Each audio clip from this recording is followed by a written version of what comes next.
She says, so we have this prisoner here. The very first thing we ask him is we have to keep him alive for a few weeks before we execute him. So what do? We go up to him, we ask him, okay, what do you want to eat? What do you want to eat? Now that's the kind of a strange question to ask. I mean, he's Arab just like you guys, right? He was Meccan just like you. So why are you asking him? I said, no, he's different. Because at this point already they know that Muslims are like some kind of weird breed, like some kind of alien species, you know? I mean, they speak the same language, the same, dress code. They look the exact same as them. And just up until a couple of years ago, they were their neighbors. But all of a sudden now, we don't know what you people eat over there in Medina. We don't know what you're really like. So tell us. So he says, you know what? Give me whatever you want to eat with one condition. That the meat that you deliver to me has to be halal. It cannot be sacrificed in the name of Lat and Uzza and Manat. It has to be sacrificed in the name of my Lord subhanahu wa ta'ala. That's it. Imagine, this is what it means to hold firmly to the book of Allah subhanahu wa ta'ala. This is a man on death row about to be executed.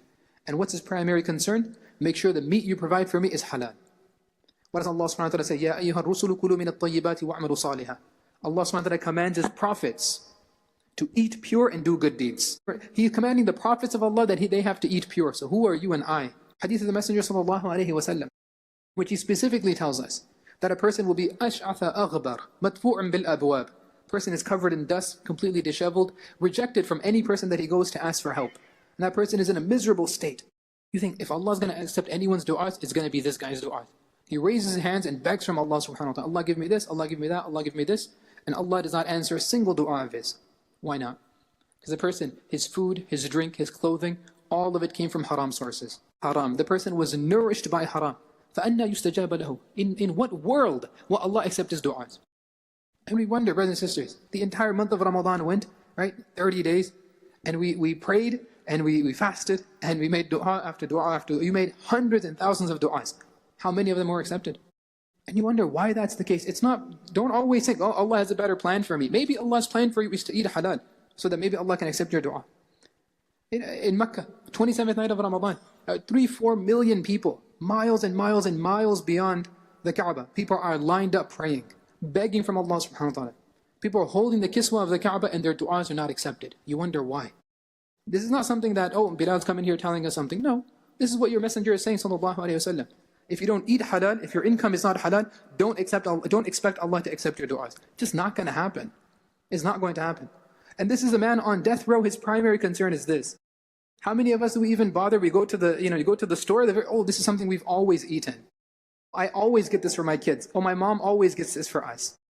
And we never think to look, maybe, let me just see if it doesn't, and you've been eating gelatin for like 10 years, right? You don't even realize. All of us, it takes a couple of seconds. A man on death row, he does not forget. He does not forget that Allah subhanahu wa ta'ala has commanded me to eat that which is pure. So what does she say? She's like, you know what? We're not going to give him any meat. Forget that. We'll give you vegetarian only. So they feed him a vegetarian meal from then on. Okay, so you get to the second part. So one day, she comes into the home, and this is a man, he has chains on his wrists and on his ankles. Can't move. He's stuck in a prison cell. And she comes in and she sees him, and he is eating grapes like the size of a human head. Okay, where are you going to get a grape like that, right? And she's just stunned by this, like, what? She looks at him and she says, where'd you get this from? Look at his answer. Inna Rabbi yut'imuni wa yasqeen. My Lord gives me to eat, and my Lord gives me to drink. That's his response. What does your Lord say, subhanahu wa ta'ala? وَلَوْ أَنَّ أَهْلَ الْقُرَىٰ آمَنُوا وَاتَّقَوْا لَفَتَحْنَا عَلَيْهِمْ بَرَكَاتٍ مِّنَ السَّمَاءِ وَالْأَرْضِ. If only the people were to believe and have taqwa of Allah subhanahu wa ta'ala, live a God-conscious life, Allah will open miracles. Every blessing that you can imagine, Allah will give you from the heavens and the earth. You cannot get a grape the size of a human head in this life. It comes from Jannah. What is his response? And she herself in the narration, she says, Wallahi innahu lamawthuqun bil hadid. He's encompassed completely in chains. Where did he get that from? Wallahi ma bi makkata min tamrin. She says, in all of Makkah there wasn't a single date to be found, and this man is in a prison cell eating a grape this big. How's that? We cannot make a small, it's not even a sacrifice, right? A little sacrifice. And yet we want the major miracles of the Sahaba were given.